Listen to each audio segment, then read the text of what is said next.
Mabilis na chikahan tayo para updated sa showbiz happenings. Reunited sina John Lloyd Cruz at Bea Alonzo sa birthday celebration ni Sparkle Artist Center Creative Consultant Johnny Manahan o Mr. M.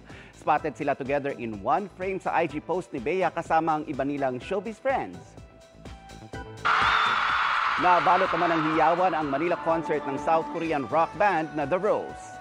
Alive na alive ang Big Dome kagabi sa dami ng Pinoy fans na nanood ng kanilang Dawn to Dusk concert.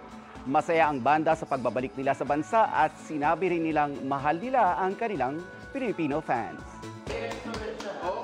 Inamin ng tambalang Barda o Barbie Fortesa at David Licauco na na-challenge sila sa upcoming GMA drama series na Pulang Araw ngayong sumasabak na sila sa taping. Si Barbie na-challenge sa pagtatap dance habang si David naman nahihirapan sa intonation ng kanyang character. Excited naman ang dalawa na makatrabaho ang Japanese actors at mapag-aralan ang Japanese culture. Speaking of Japanese, magko-concert sa Pilipinas ang sikat na Japanese rock band na Radwimps sa May 1. Bahagi ito ng The Way You Yawn and The Outcry of Peace World Tour. Sila ang kumanta ng mga soundtrack ng ilang sikat na animated films tulad ng Your Name at Weathering With You.